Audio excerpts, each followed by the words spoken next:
Before we get started with this live quarterly meeting, this is not the start of the live quarterly meeting. The start of the live quarterly meeting will be in a few minutes.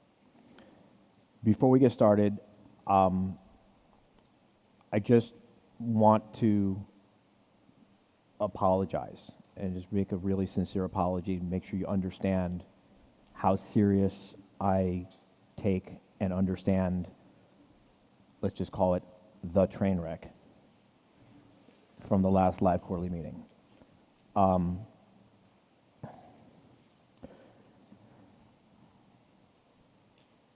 It's unfortunate that sometimes we can't learn as much from our successes as when we fall down. And I learned from that experience that I had some blind spots. And that's the thing about blind spots. They're called blind spots because they're blind spots. And that experience helped me recognize that I have some. And I just wanted to apologize to everyone.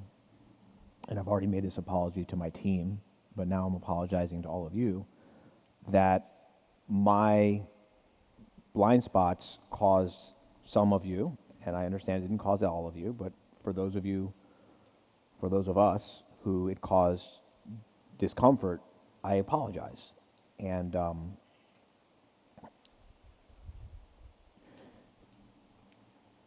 in reviewing and looking back over the years of my relationship with the person who made the comments that offended everyone, myself included. In looking back over the years, I see in hindsight that there were things that were said that I shouldn't have been okay with. It's not like I was consciously aware of those comments and I was just okay with it. They were in my blind spot because those comments didn't speak to my personal life experience. They spoke to other people's life experience. It didn't speak to my personal life experience. And, I was surrounded by black people and Asian people, and I wasn't really surrounded by little people, but I was surrounded by different people who they seemed to be okay with the comments, and they were doing business with him, and many of them are still doing business with him. And this is not an excuse. It's just, hopefully, you can learn from my experience about how blind spots become blind spots. And, this is, at its root, a community that believes in personal responsibility and personal development, and all of us becoming the best versions of ourselves that we can be.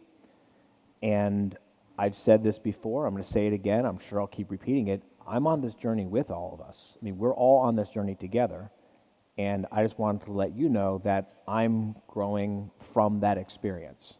I've made a pretty big investment, not just financially, but in a lot of other ways. I've made a pretty big investment to learn from that experience.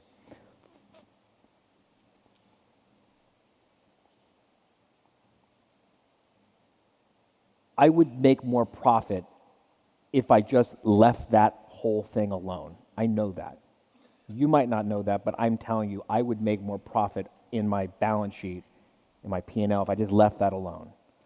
But that's not why I am doing this. That's not why I do what I do. I do what I do to learn. I do what I do to grow. I do what I do so that I can be the best version of myself that I can be. And so I am learning a lot from that experience, and I'm learning to recognize my own blind spots. And because I want to be the best person that I can be. I want to be the best father that I can be, not just the best entrepreneur.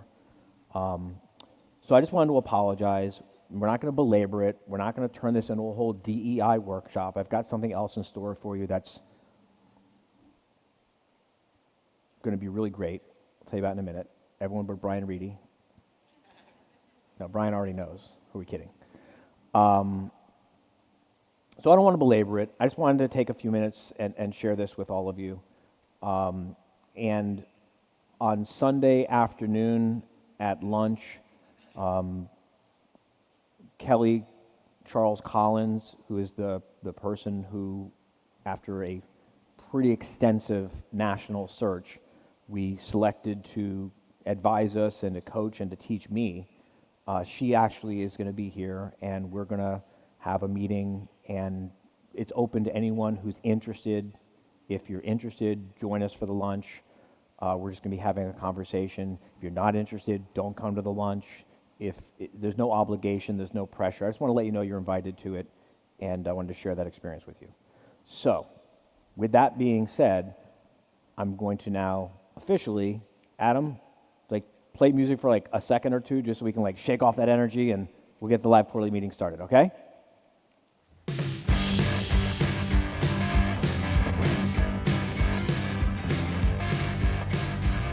All right. Yeah, you don't have to applaud for that. That was not really something applause-worthy. So, the question that we've got to decide on here is, do you want to work with a team of superstars who appreciate being invited to share in the amazing opportunity that you've created by starting and running a successful business that gives them an opportunity to earn a great living? So, on the one hand, do you want to work with a group of superstars who appreciate being given the opportunity, being invited to share in this amazing business you've created, and they can use this amazing business you've created to earn a great living for themselves? Or do you want to keep carrying around a group of entitled employees who feel like you owe them a job?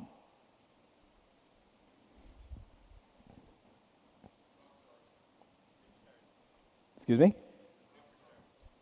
Rock stars? Well, there's a third alternative. And unfortunately, the third alternative is the alternative that too many people take, and this is the reason why their businesses never grow. And that is, they just resign themselves to settling for doing everything themselves. And that is, I guess, an option. It's not an option for me. I don't want that option. That's a pretty sad way to go through life, because you can't ever do anything great and amazing on a big scale if you're doing it all by yourself. You just can't. No matter how great you are, no matter how much you care, no matter how hard you work, no matter how brilliant you may be, you just can't help make as much positive change in the world doing everything yourself as compared to working with a team of superstars. And unfortunately, so many people, they just give up on the idea. They give up expecting. They give up believing. They just give up on the life that can be your life, working with an amazing group of superstars who actually appreciate that you have invited them to participate in this amazing opportunity that you have created so they can have a better life. Because the entitled mentality, the mindset of entitlement, it's so persuasive, it's so pervasive.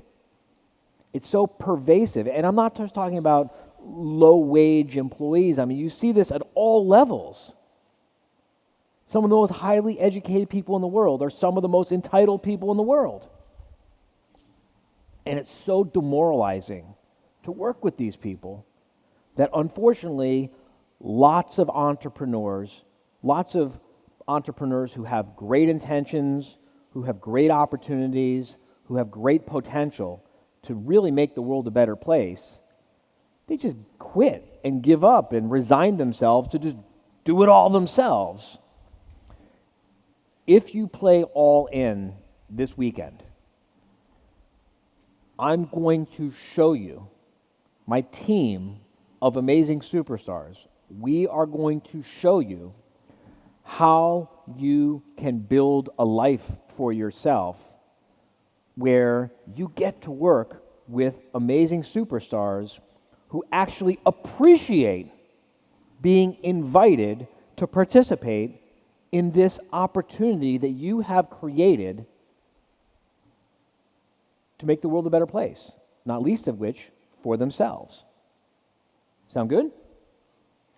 Worth being here? All right, so check this out. Check this out. Maybe some of you can relate. Probably most of you can.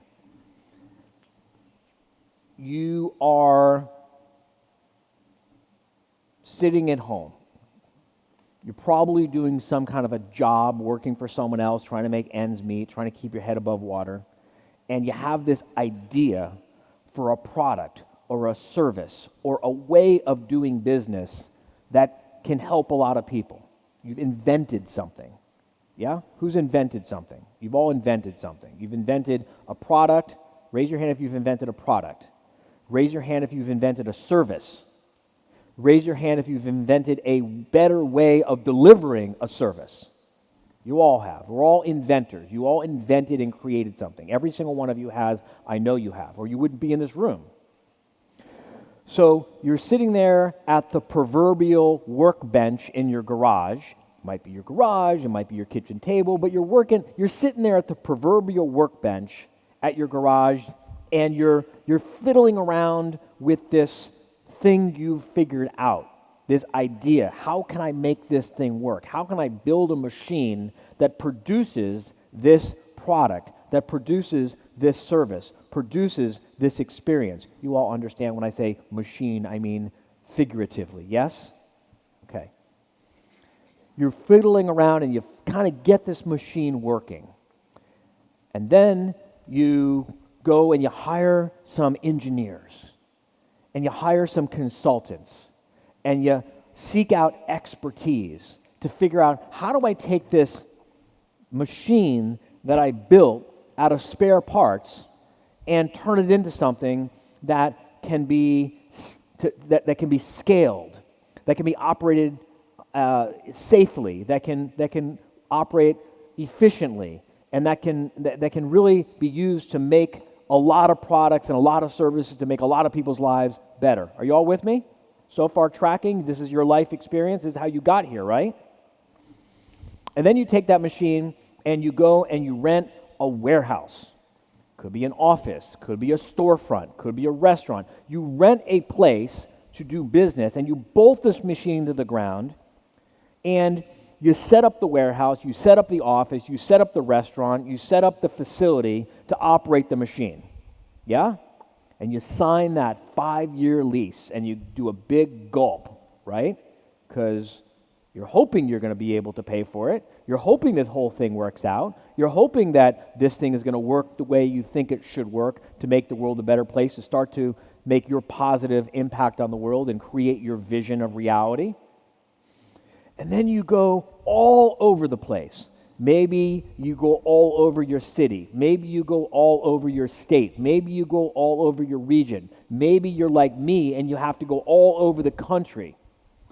Maybe you even have to go all over the world to find all these raw materials. And you gather up these raw materials, and you gather up these raw materials, and you gather up these raw materials, and you gather up these raw materials, and you're paying for these raw materials out of blood and sweat and tears and ingenuity. And you stock this warehouse with this machine full of all these raw materials. But your job isn't done yet. because now you have to figure out an efficient way to operate the machine. So you work on processes, and you work on procedures, and you work on systems, and you figure out a safe, efficient way to operate this machine. And you practice feeding the raw materials into the machine and turning the crank on the machine, and the machine spits out the finished product to your specifications. And now you know you're almost ready to go out and find some customers. And so you go out and you find the customers, and you do networking, and you talk to your friends, and you talk to your family, and you buy advertising, and you do webinars, and you do speeches, and you travel all over the place, and you find a bunch of customers, and you say to the customers, in essence, I have come up with a better way, and I've built a machine that can produce a better way for you. And I've got a place to work from to operate the machine to give you a better way, a better product, a better service, a better future. And I found all these raw materials that can feed into the machine that can give you this better way. Will you please trust me with an order? Maybe even a deposit. Will you please trust me by placing an order? And trust that I will deliver, I will cause the product to be delivered to you. And whether you take advantage of this in your marketing and in your sales, or you don't take advantage of this in your marketing and your sales, it's implicit in the conversation that if I can't or don't deliver the product or the service to your satisfaction, I will eat it and give you a refund. And the customers say, no, I don't trust you because I don't know you, and I don't see proof of concept. I don't see that you have a multi-million-dollar business yet, and so I'm not going to trust you. And then the next customer says, show me a bunch of other people who have bought the product or bought the service, and then maybe I'll trust you with my business, trust you with my order. And then some of them say, no, I won't trust you because of your appearance. And some of them say, no, I won't trust you because of your age. And some of them say, no, I won't trust you because of your race or your religion or your national origin or your sexual orientation or whatever other bullshit people use to determine whether or not they're going to make a purchasing decision. But you keep at it, and you keep at it, and you keep at it, and you get punched in the face, and with bloodied lips and tears in your eyes and black eyes and bruises all over, you keep at it until you finally find enough customers who will say, yes, I will trust you, and place an order for your product or your service. And then you go home and you celebrate. But in the middle of the celebration, you also realize that your work has actually only just begun because you still have to find employees. And so then you go out and you start talking to people and you say, would you like to have a better life? Would you like to have a way to make a great living for yourself? Would you like to have opportunities to join me and make the world a better place by helping to create a product or a service or an experience that will make the world a better place? And they say, well, depends. What benefits are you offering? Benefits? I'm sharing an opportunity with you for you to have a better life and make the world a better place and do work that you find fulfilling and give you opportunities to advance yourself. And they say, well, what kind of salary guarantees will you give me? Salary guarantees? I don't have any guarantees. I just spent the last 10 years figuring out how to make this fucking thing work, and now you want me to give you salary guarantees? I'm sharing an opportunity with you. You don't have to invent something, and you don't have to fiddle around with it in your garage on your nights and weekends hoping to figure out a way to make it work. And you don't have to go out and hire the engineers and the consultants and everything else to figure out how to make this machine actually build it. And you don't have to sign a contract with a facility for a 5-year guarantee and personally guarantee it and explain to your spouse or significant other that they need to co-sign on the guarantee. And you don't have to go all over hell's half acre to find the raw materials and find the raw materials and find the raw materials. And you don't have to go out and find the customers and find the customers and find the customers. I'm just giving you this opportunity. Would you like to come to my party and we can all make a better life together? And eventually you find some people who say yes.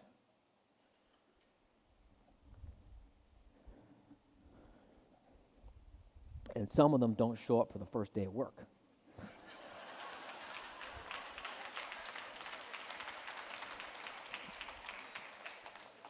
But the ones who do, you start training them. And you say, this is the product, this is the machine, this is how the machine works.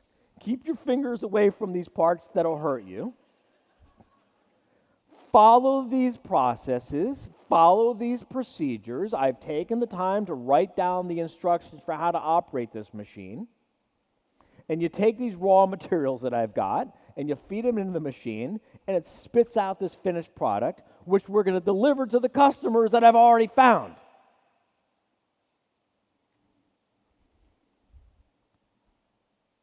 You all relate to this? Is this or is this not your life story up till now? This is exactly what I think about when I share opportunities with people to join my team. Today we have just over 100 full-time employees. Our team meeting last night had like 10 times more people in it than our first 2 years of live quarterly. It had more people in it than our first 2 years of live quarterly meetings, just the team meeting. And that doesn't even count the people who were there by Zoom.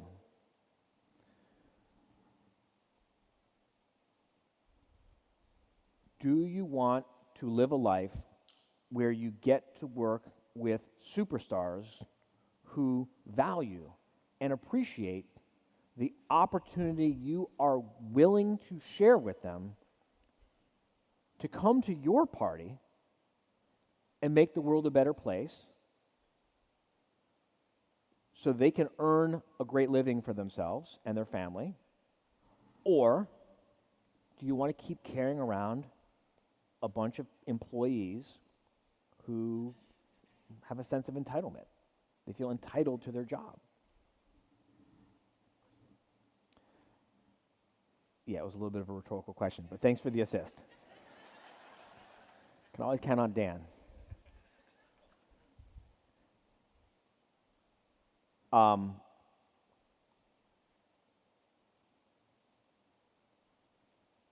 First, you hire someone as an employee. Then you cultivate a group of employees and you coordinate everyone's activities and you build a staff. And then eventually, if you stick at it long enough, you invite some people from that staff to join your team. A team wins together and a team loses together. If the people on your team don't win when you win, they're not really on your team, are they? You're not really on their team. If you don't lose when they lose, and if they don't lose when you lose, you're not really a team, are you? Make sense? All right.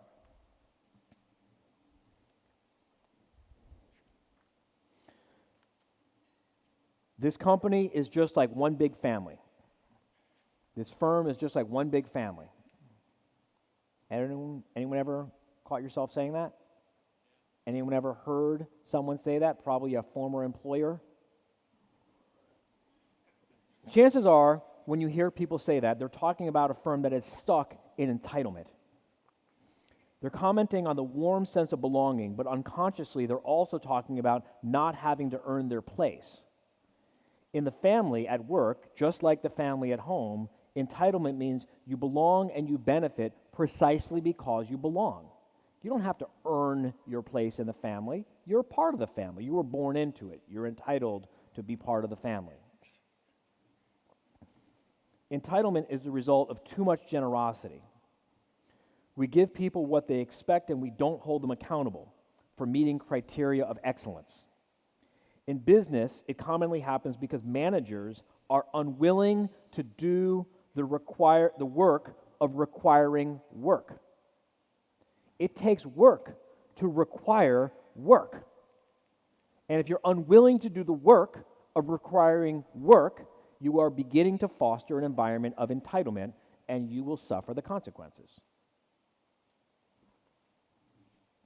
Frequently, it's because the managers are using their relationship with their staff to get their love, to get their security, to get their self-esteem.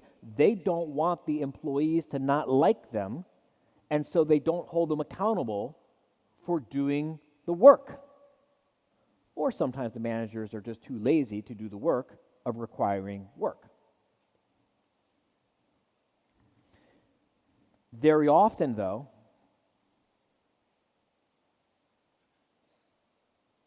it arises from pity. We don't hold people accountable for results because we don't think they can actually perform. Good performance, poor performance, or no performance, it's all the same. It's all treated the same.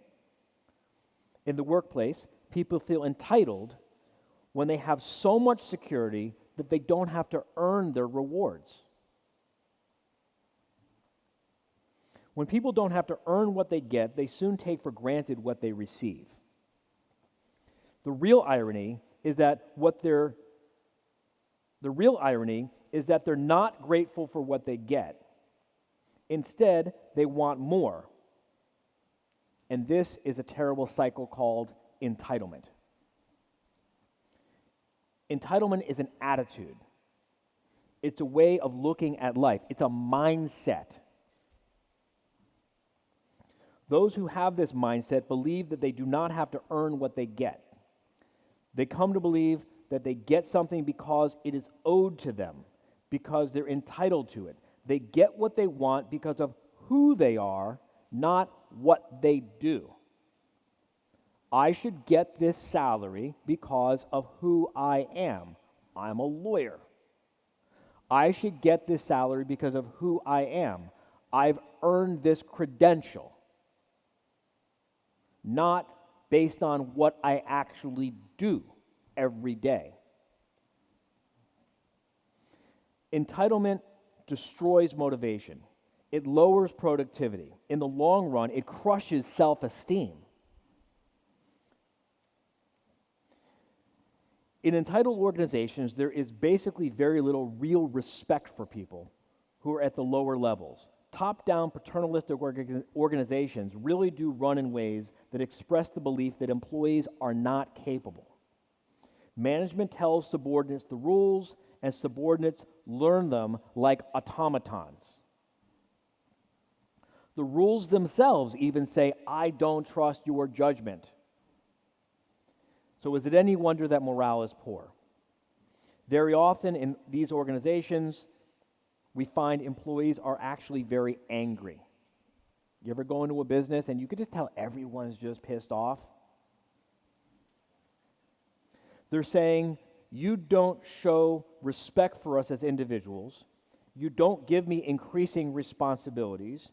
You don't give me increasing opportunities for growth and advancement and improvement because you don't think that I can actually grow and improve. You don't let me make decisions. You treat me like a child. You keep telling me what to do. You never ask me. You never listen to me. And besides that, you don't punish people who do nothing around here. I'm working my ass off, and you let those assholes get away with it. I end up having to do their work plus my own. Why am I even bothering? But even as entitled people resent being treated like children, they're also ambivalent. Because rules give us an easy way to master situations, don't they? I didn't break the rules. You can't blame me. The rules say I don't have to do that. The rules don't say I have to do that. Rules give us security and protect us from having to think and make judgments. However, the over-dependence on the rules makes people ambivalent. Even though dependent people hide in the rules, they don't like being powerless. No one likes being powerless. They want the support, yet they bitterly resent the fact that they need it. People resent the presumption of incompetence that underlies dependence. But without confidence, they remain dependent and more resentful than grateful. This situation helps explain why entitled people so often become greedy. In addition to grabbing for security and feeling like they got boxed into resenting what they get, they unconsciously also seek to get even more. Because when you can't do for yourself, every single time you consume a dollar, all you see is that you got one less dollar. And so you're always greedy and hungry to accumulate and accumulate. You start hoarding dollars. You start hoarding power. You start hoarding decision-making authority because you don't really understand that you can give as much of it to yourself as you ever want or need.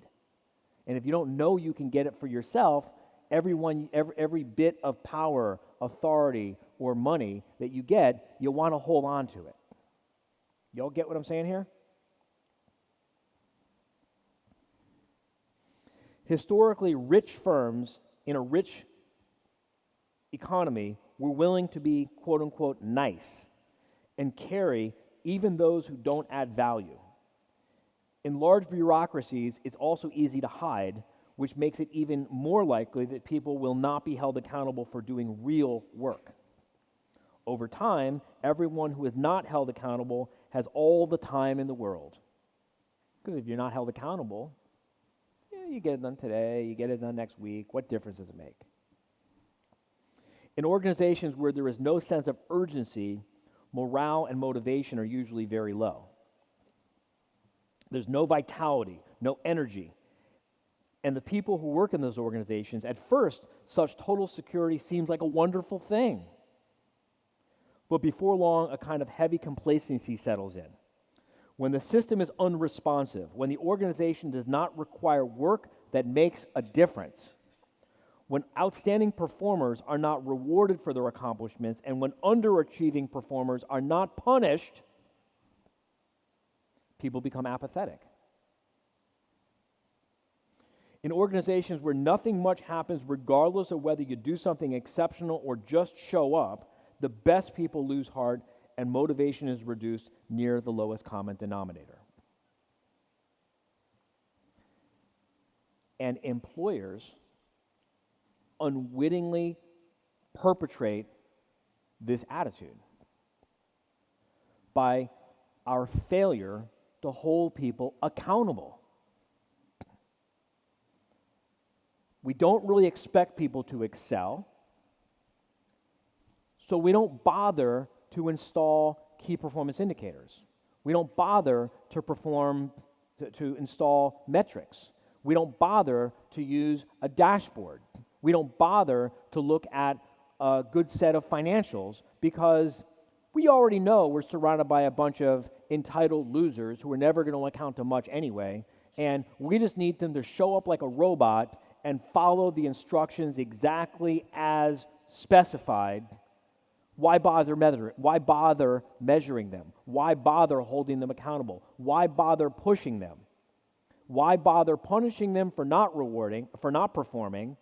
Why bother setting up a system to reward them for performing when we have such low expectations of them to begin with? People are not at their best when life is too safe. When people receive without having to achieve, they are protected from failure. There's no punishment for not achieving. At first glance, that may seem like a good thing, but it is not.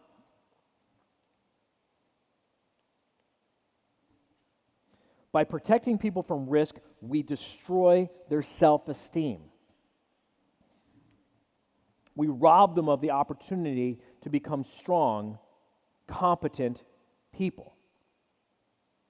We rob them of the ability to create a better future for themselves. Facing risk is the only way we gain confidence, because confidence is the result of mastering challenge. Confidence is an internal state. It cannot be given, it can only be earned. The only way to get it is to be familiar with fear and then conquer it. In order to learn, we must also occasionally fail, because that's what reality is. If you don't take any risks, you never grow. If you never fail, it means you're not taking enough risks. We get courage, the strength to do something new, only when we have learned to see failure as a battle and not the war itself. Without courage, no one takes risks. Without taking risks, no one develops courage. Too little anxiety is therefore destructive. And this is why entitlement crushes self-esteem. It deprives people of the experiences that create confidence. They never learn how to push past risk to success. They never have the opportunity to develop skills of coping, of somehow managing to pull it off despite the odds. Instead of strength, courage, and confidence, people get trapped by entitlement. They learn to become cautious. They learn to avoid risk. When security is very high and people should not be afraid, they are entitled. They become entitled, and people cling to entitlement, fearing that they could not earn or compete or survive on their own. The long-term results of too much protection is an endless search for protection because they're afraid of losing it. In the short run, requiring people to earn what they receive seems vastly harsher than simply giving it to them. But in the long run, it's the only way that people can gain self-esteem and independence. So there's 3 states of mind that your organization is going to be in. And it's not exactly black and white or binary, but this is just a model to kind of keep in mind. There are organizations that are in a state of mind, a mindset of entitlement, where the entitlement is pervasive in the organization. People are complacent. They get raises or bonuses, or they just get to keep their fucking job, regardless of whether they actually perform or not. And so there's no incentive to work. Now, that's where you have a situation where no one is afraid of anything at all. The problem is they don't have any pressure to become the best they can be. At the other end of the extreme are organizations where there's a mindset of fear. And now they're paralyzed. And now they can't even think straight. And now they're afraid to try or do anything because they're always afraid of being punished. Usually these are organizations, let me go back. In the organization where there's a mindset of entitlement, usually what you're going to find are overly detailed, overly specific, overly restrictive rules.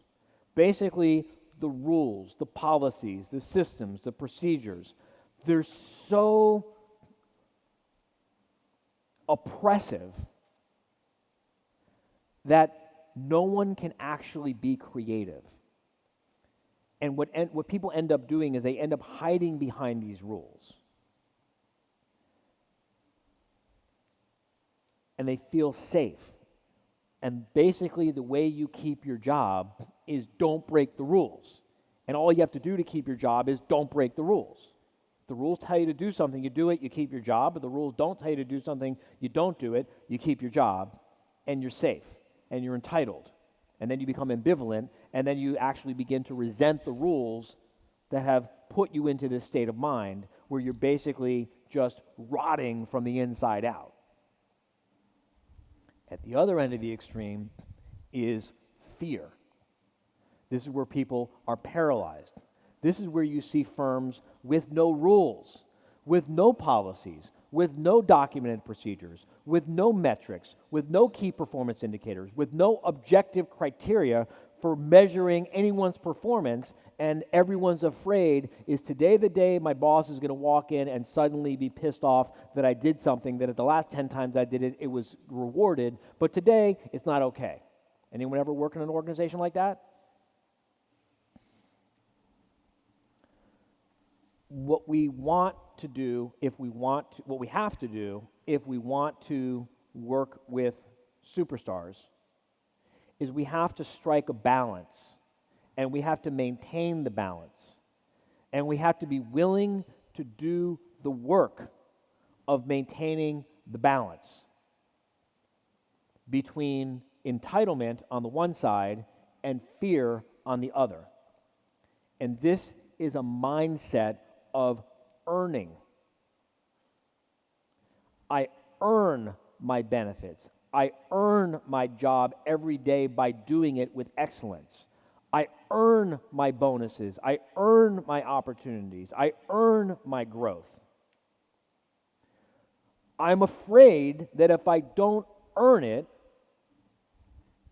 I'm going to lose it.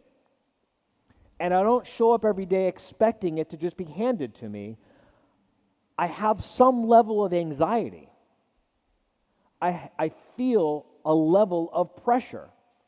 I know I must perform, but I know if I perform, I'll be recognized for it. That's the mindset that's the mindset of an organization that attracts and retains superstars.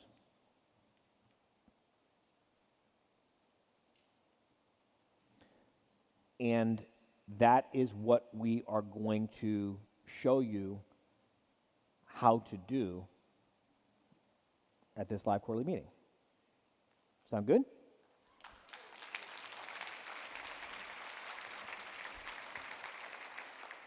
All right. So if you ever doubted that there was miracles that are possible, I literally ended that to the second on time.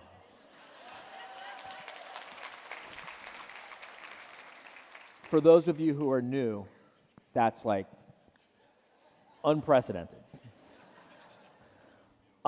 Speaking of which, before we invite Erica up to do the 90-day look back celebration, I want to just recognize and welcome everyone who's new. So would everyone who's new please stand up?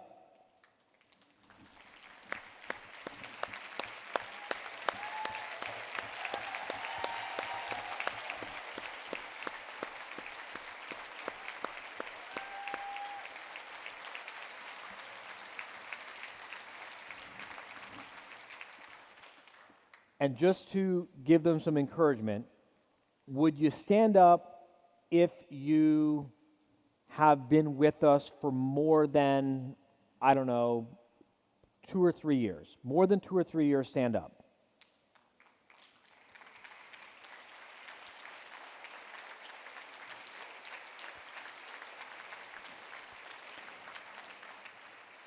All right, remain standing or stand up if your firm grossed more than $1 million last year.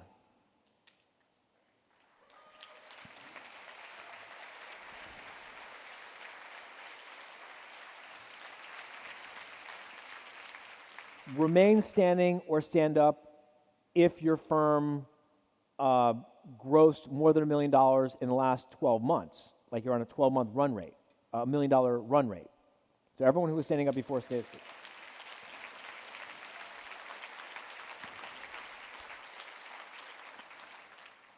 Remain standing or stand up if your firm grew by more than, someone who's new, call out a percentage that you'd be really fucking impressed with.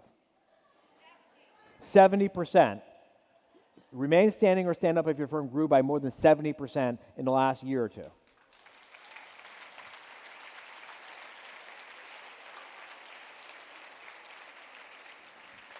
All right? Remain standing or stand up if you work less now than you're used to work before.